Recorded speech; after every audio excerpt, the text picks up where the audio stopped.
We've got 4 of our alumni here. So we did ask these people here with a reason. I mean, part of the reason was I wanted to demonstrate that even though Mass Innovation Nights has been responsible, no, we haven't been responsible. We were just along for the ride when a lot of companies raised a lot of money. Not every company needs to raise money, and some people are really excellent at running a business without raising money. And these are some of those people. Okay, they've actually built businesses that didn't take a bunch of VC capital. So this is, I thought, for me and for my audience, this was a really important message.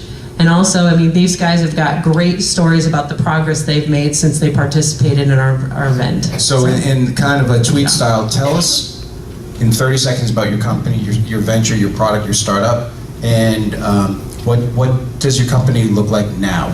What are the changes since you've launched with Massimo? Hi, I'm Joe Berkovitz of Noteflight, and our company makes a cloud-based platform for musicians, music students, music teachers to exchange and create music scores with each other. And until Noteflight existed, music scores were really only created on desktop applications that you had to install, and you had to mail files around, and it was a big mess. We're kind of like the Google Docs of music notation. That's what Noteflight is. Where are you now? And 650,000 users. Yeah, we have 650,000 users. We have 7 employees when we started. I think when we first came to Mass Innovation Nights in 2009, we had 2 employees, myself and the other founder. We worked around my kitchen table. And now we're in a lovely office in the Seaport. My favorite way to describe Mass Innovation Nights is for companies with labs and with dedicated departments to the kitchen table startups. That's a really cool, intimate part of it. So where are your users geographically? They're all over the world, but we have about half in the U.S. and half overseas. And in the U.S., they're distributed just all over the place. It's a global tool for musicians to exchange written music. Let's move it over to Julie and talk about the global whoopee.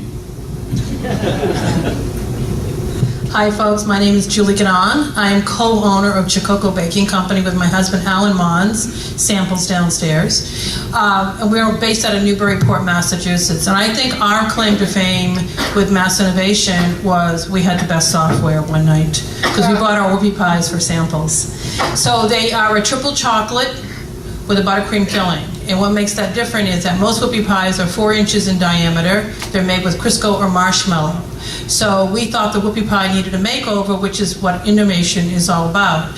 And that came a little bit out of both of us because we got downsized from our jobs. And my husband had heard Alan Greenspan speak. And he said, you do not have to create a new product. There are products out there that need improving. We probably all know those products. But I grew up in Maine, and we thought the whoopie pie needed a makeover. So we have spent the last 4 years perfecting the whoopie pie. When we came to Mass Innovation, we were just out of our kitchen. We had a 450 square foot space bakery with 3 very part-time employees. In 3 years, in the last 3 years, we have moved, this past year we moved to a 2,400 square foot space and now have 12 employees. We have received, are selling to Whole Foods New York. New England is in process, and we make now probably about 10,000 whoopie pies a week. And it's really amazing. And we have a cafe, we ship nationwide now, and we have retail stores throughout Massachusetts that buy our product. So you went from the kitchen table to a storefront in picturesque Newburyport. So right. You're part of that. It was really bad. Cool little storefront, though. So how many feet did you have in your storefront, and now? 2,400. We had 450. So big difference. If I'm doing the math properly, somewhere quadruple. Right. And plus. Distributors, I mean, they liked the product, but they wouldn't come get us because we were too small a facility. We didn't have any capacity to grow. We didn't have really a strong commercial kitchen to work out of. And if they gave us an order of 10,000 whoopie pies, how would we ever do that? And how would we ever meet deadlines? And now we can. And what happened Monday when the article was in the Globe? We got lots of calls. It was nice. And people tweeted us and Facebooked us. People came in on it locally in our cafe and told us about it. And we're really happy for the whoopie pie. So it really makes a difference. Power print. All right, we need to move on. Glenn, want to tell us your quick story here? Sure. My name is Glenn Gaudet. I'm the president and founder of GaggleAMP. GaggleAMP provides social media amplification. Now, what does that mean? That means if you're an organization or a company, you probably, yes, like Bobby in Mass Innovation Nights, you probably have stakeholders, people who have a natural affinity for your brand, for your company, and what GaggleAMP allows them to do is join what we call a gaggle, and then be notified when there's new messages, new social media messages on Twitter, Facebook, and LinkedIn, and allows them to easily share that. Now what that does, it creates this amplification effect, and it also extends the life of those social media messages. So if you're an organization like Mass Innovation Nights, you get a lot of buzz. If you're a company, you get a lot of leads, you get a lot of web traffic. So it's really good to be able to tap in to those employees, those partners, those customers, those audiences that already have that natural affinity for you. So that's what GaggleAMP does. We were here, I believe it was June 2011. Twice. But the first time was June 2011. We had just come out of beta at that point.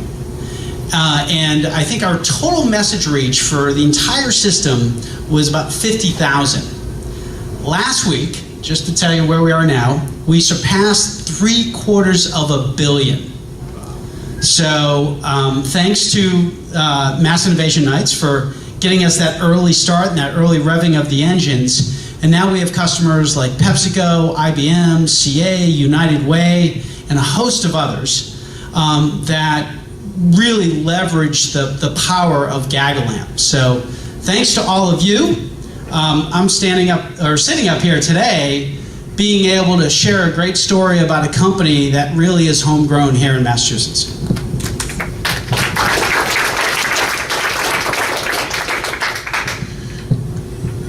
So my name is Nathan Rothstein, and I'm one of the co-founders and president of Project Repat. So raise your hand if you have t-shirts in your closet that you don't wear anymore, but you still like. Thank you. So that's our business model right there.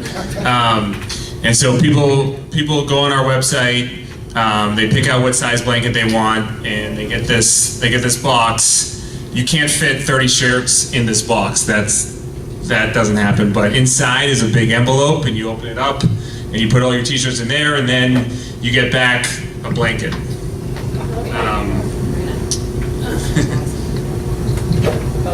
Yes. So you get back a t-shirt blanket. And so we make all these in Massachusetts by someone making a fair and living wage. And so they're made in Lawrence and Fall River, and also a nonprofit in Woburn that employs people with disabilities called New Path. And so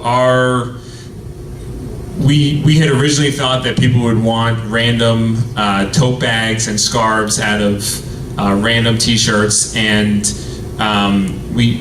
a couple days before we came to Massino a year ago, we developed this way for people to send us their shirts and for us to turn them into something else. So like the first version of what you saw here. And so our first customer was actually at Massino. She had seen us speak someplace else, and she came and she took a packet. So we were able to sell just basically a piece of paper with an envelope in it, and she trusted us enough to give us money up front and us to give the product later. So I think, one of the reasons was because we were here and we had the Massino name behind us. And since then, we've sold now over 10,000 custom blankets in the past year, and we've prevented about 150,000 t-shirts from getting dumped in landfills, and we now have about 20 people doing cut and sew for us every day. That's like the ultimate pivot. Talking about it in lean startups about pivoting, you certainly pivoted. Yeah, we made the mistake that happens all the time in business, where you assume what the customer wants, and instead Massino gave us the opportunity to get in front of customers really quickly and hear exactly what they wanted, and they wanted us to turn their t-shirts into something. So one of the things that we've always heard about with Mass Innovation Nights companies is they're innovative, okay? That's part of the name, it's what we talk about it. And Julie actually talked a little bit about what her company does that's different and innovative. And I think that one of the reasons that we do this is to show something different. The audiences also contribute something to this. Were there things that you got from our audience, or you were able to give that message back out to them, about the innovation? Were they picking up on it? It's just love to talk about the interaction with the audience and how that helps you be innovative. You want to start, Joe? You're nodding. Yeah. Yeah, I remember the first event we went to, Bobby, in Waltham back then. We met a bunch of, we had some users then, but that was one of the first points where we got to talk to some people, I think, who already used Noteflight, who were at the event. They gave us some feedback in person, which was really great. We also connected with a couple of serial entrepreneurs who were there visiting and checking out new companies, and I wound up having a great lunch with those folks later, where I began to realize we didn't have to climb on the VC train necessarily. We could grow organically. We could do our own thing while we learned what was going to be successful and what wasn't. So it was all about the connections we made at that event. They were really, really helpful to us in finding our way. So thanks. Glenn, you were also nodding there. Well, I think one of the great things about coming to an event like this is you get to show off your product. In fact, we're showing off a new product here called SafeLinks. And what's great about it is the interaction with the people. So, we build this product. It's so natural to us. It makes so much sense. And then when you are standing directly across from somebody else and they give you that stare saying, I have no idea what you're talking about, it really helps you from a messaging point of view, because you think it's crisp and it's very crisp to you, but you talk to 10 people and nobody gets it, that's a problem. And so this is a great opportunity, if you have a new product, to really get that initial feedback from folks, get you outside of the ivory tower that you've created for yourself, and really understand what people that may or may not even be your buyers, but just people, whether or not they understand the basics of what you're doing. And it's just very telling. So my business partner, Ross, Laura, and I were just talking as we were coming over here, just thinking about all the people that we met a year ago that have helped us along the way. And so we, last year we met a guy who told us about how his college roommate was a lawyer for Major League Baseball. And we actually drove down to North Carolina about a couple days after Massino to do production, and we met him in Virginia, who's a connection of Massino, and he helped us kind of pave a way for us to start making connections with Major League Baseball about using some of their unsold inventory. We also connected with the Economic Development Office at Lowell, which connected us to other people, and now we do production in Lawrence. So you don't build your business by sitting in your office and not interacting with people, and so this gave us a chance to meet a lot of people, and we hope that people out here tonight can also lead us to new connections. And we're launching a Kickstarter right now, and so you can go out and help us grow and build new products and create more jobs in Massachusetts.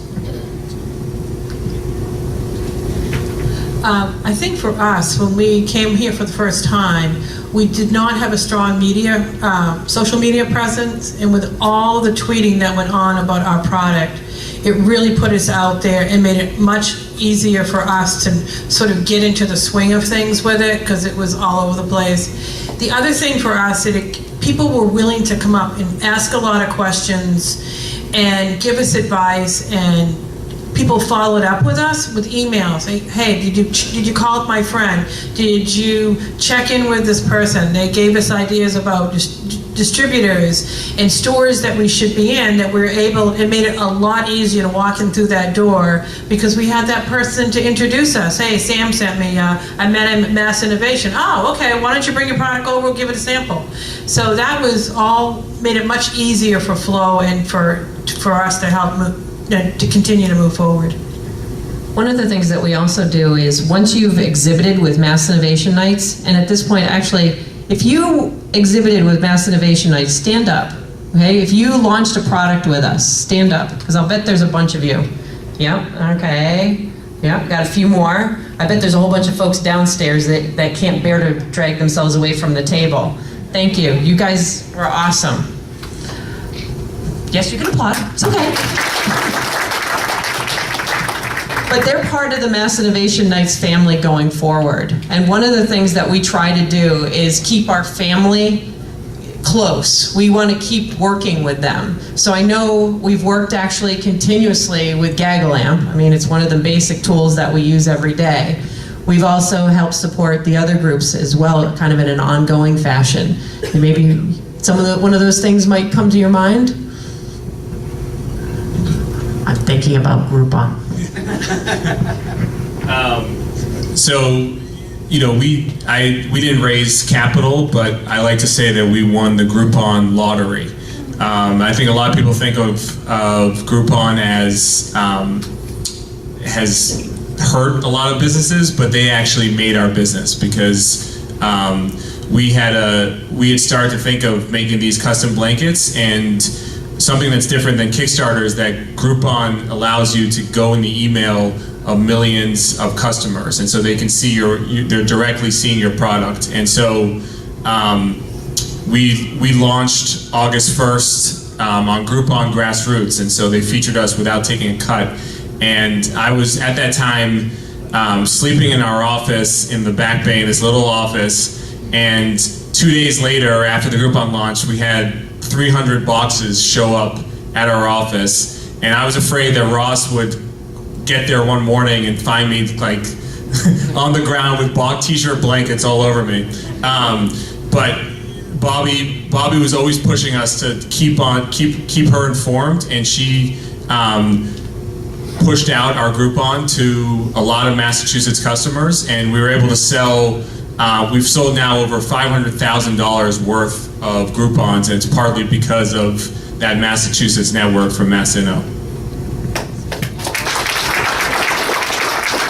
We have a network of over 7,000 people that get our newsletter every week and read it. I'm always stunned at the open rate on it and click through on offers like that. So if you've got a Mass Innovation Nights company, you need to keep us informed of these things, because we do write about our alumni on a regular basis. We also have the social media push that we can apply. So we've got thousands of people that follow us on Twitter and Facebook and LinkedIn. So take advantage of that. And I know we actually reached out to Julie right after her event, because we heard her story about she was laid off. So you got a piece of coverage, I think, right after your event? Yes. Give me a hint. BBJ. Oh, yeah. Thank You can mention them, don't worry, you can say that word in this room. It's all right.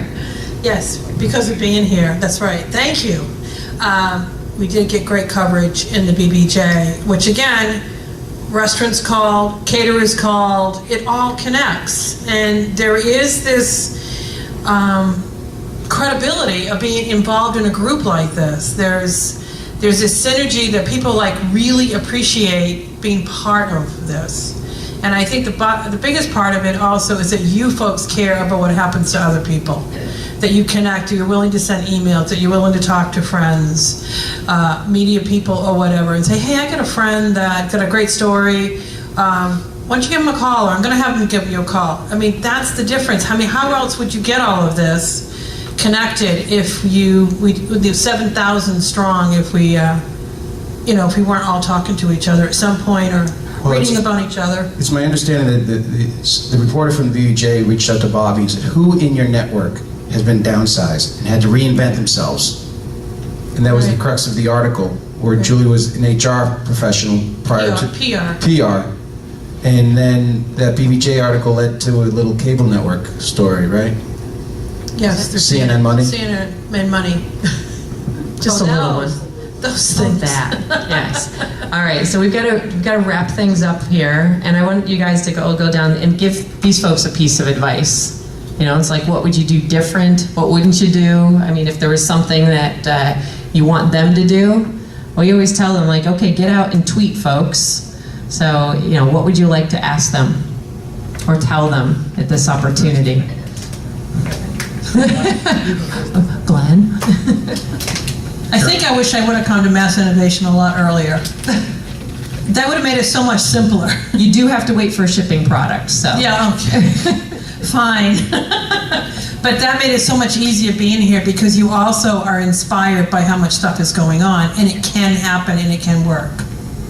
Glenn? I think you should go out, if you have an idea, go out, create your product, create your business, and don't think so much about fundraising. I think that there's the allure of the magic check that's going to come in, and that's going to make your life as an entrepreneur that much easier because now you have a couple of $1 million, which of course you don't necessarily know what to do with that couple of $1 million.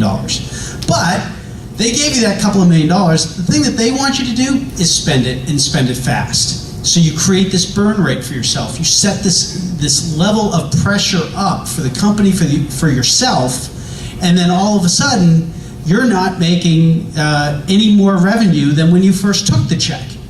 So my recommendation is focus on your business, go after revenue. Revenue should be your way of fundraising. If you can't sell your own product, nobody else can. One of the things we've always been conscious of is where our products are made. And so if you're making a product, there's a lot of interesting, if you're making an apparel product, you can make that in the US, and there's a lot of interesting places to do it. And when you're making those products, telling the story of actually who makes it can benefit not only the business, but can also highlight stories that are happening at the production partners. And so that was something that really worked well for us, was really telling the story of who makes it, and that you can pay people a living wage to make those products in the US, and customers will still pay for that. And so, like I said, mentioned before, we're just launching a Kickstarter to kickstart a business in Lawrence that's a woman-led, woman-owned business that's hiring all immigrants. And we're hopefully launching new products that you can help support, and you can be the first ones to have them. So we hope that we can get your support. Thank you. Something I would encourage everybody to do is to take time away from building whatever it is that you're selling and spend time with your customers in person, talking to them and hearing what they have to tell you and looking at their faces, and preferably even watch them use your thing, whatever it is. You can learn so much from that. And being in Boston, we've benefited hugely from having the music schools, the academic community, the research and development community. So getting in touch with your customers has been great for us. I'm sure it'd be great for everyone else too. Thank you. And I want to thank all of you guys for taking time away from your tables and the crowd that's actually still downstairs and coming up and sharing your stories. And you guys make me so happy. You really do. I mean, thanks again for coming back. Thanks. I got one thing. So, big question is, if you know someone that's got a product coming into market, that's the only requirement. It's got to be available to the public, whether it's personal sales, online sales, retail sales. Please go tell someone about Mass Innovation Nights. We've got a bit of a waiting list, but we always want to keep a steady flow of new product launches coming to Mass Innovation Nights. So please tell people about it. Encourage them. Go to massinnovationnights.com and you can enroll your product there. And thanks again for coming out, and go off and help promote those companies down there. And we'll see you next time. Thanks.